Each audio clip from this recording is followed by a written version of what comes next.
individuals and businesses operating in Africa spend about $180 billion on goods transported annually. But according to Lorry Systems, a Kenya-based logistics firm, high inefficiencies inflate the cost of products, with as much as 75% of the price of a product being attributed to logistics, compared to just 6% in places like the United States. Joining us to discuss further is Uche Ogboi, who is the Chief Operating Officer at Lorry Systems. Uche, you're very welcome. Good morning to you. Thank you very much. Thank you for having me. Great to have you. And in fact, I think congratulations are in order, because yes, you are Chief Operating Officer now, but as of July 1st, you become the CEO. Yeah. Well, congrats. How really much? Excited. Yeah, you're excited. Okay, great stuff. Good. Congrats again. How much of a challenge do you have ahead of you as we close out the second half of this year with logistics and, considering what the company has ahead of it? I think generally for logistics, the biggest challenge is infrastructure.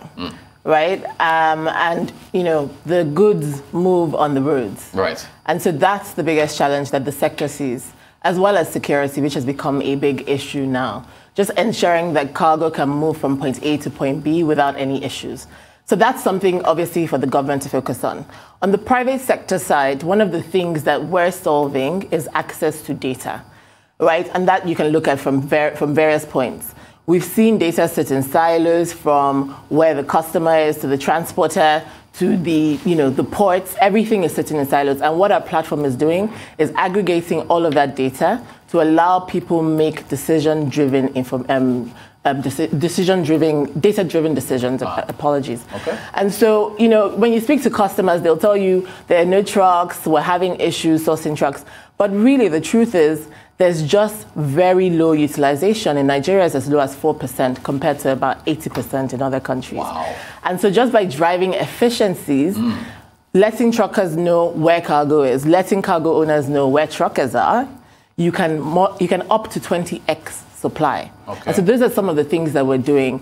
You see queues at the ports that are leading to as long as 3 weeks. And why is that? It's because the person at the front of the queue doesn't have a container to move. They don't have an allocation. The person that has an allocation is at the end of the queue, right? And so it just causes this blockage. And that's what we're working on. We're trying to bring all of this information onto a platform and create that sort of support for everyone in the ecosystem. Fantastic. Speaking of the ecosystem, simple question, don't laugh. The difference, logistics and e-commerce. I think I want to understand what's the difference. Help us differentiate for our viewers, in case anyone has ever wondered. I will laugh, but okay, I'm laughing. Yeah, you are laughing. Yes, you are. But no, they're not one and the same. Okay.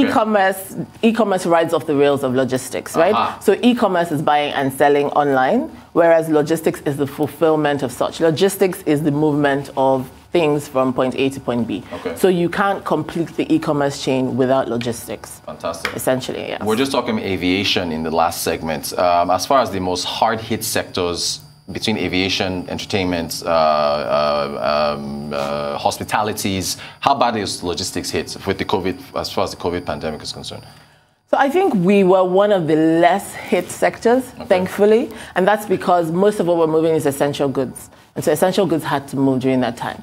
However, in the earlier, first few months, because of some of the constraints that were put in place just to drive down the numbers of the COVID infection, we were seeing a lot of backlog at the port. So for instance, 70% of vessels were delayed for 40+ days. Wow. What does that mean? That means that those demurrage charges are going to be passed on to the customer. Yeah. So it was things like that. And then just moving from the north to the south, from the south to the north, at some point, there were lots of blockages, right? But that was only for the first few months. And I really salute the transporters and the drivers that braved through that period to get the goods to the customers.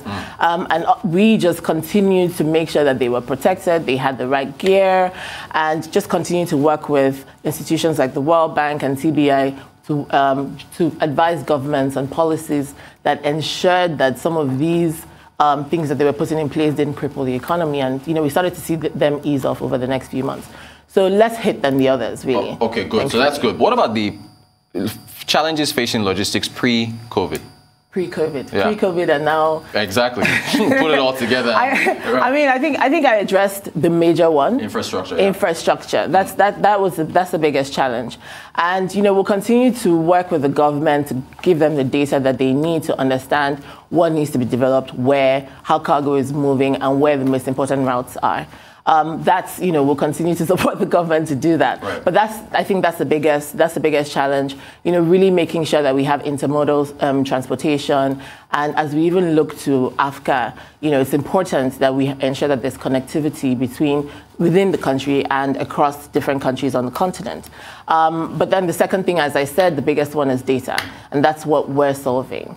But beyond that, of course, logistics is an old school sector, and it's an uphill challenge, but we've made good progress. And really, what is important is showing value through whatever platform you have, and that's what we've done. We've been able to save some customers up to 20% on their cost of logistics, and so once you start to show those gains, they become more open to adopting technology and adopting these platforms. Great stuff. I need to ask you, I'm just very curious, why did Lorry Systems pick Kenya to begin operations? So I'll correct you. Lorry Systems is Pan-African. Oh, right, okay. You didn't say Kenya. I said you didn't say Kenya. Right. Pan-African. All right. Yeah. So, but I'll explain why we started in Kenya. Yeah. It was birthed out of a lot of research, and the research was done in East Africa. Why? Because a lot of the countries are landlocked, and they rely on mostly two ports: the Mombasa port in Kenya and the Dar port in Tanzania. And so it provided the best environment to understand what long-haul logistics and transportation looks like and what the impacts are. It's a more integrated sort of trade area, right? And so that research was done there. And so it only made sense to then start the company there. But soon after, we started in Nigeria. Right. There's no business. I don't think there's any business that can be built on the continent without being present here. And, Nigeria has become a big part of our story. Fantastic. A couple minutes to go. Can you tell me about the marriage between logistics and tech, and how, if it's a happy marriage or, and I guess within the context of the African continent? So, I mean, I just addressed this. The exciting thing is that there are significant opportunities to be achieved by that marriage, right? And we've seen benefits of technology in various sectors. The biggest one being, the financial sector with fintechs.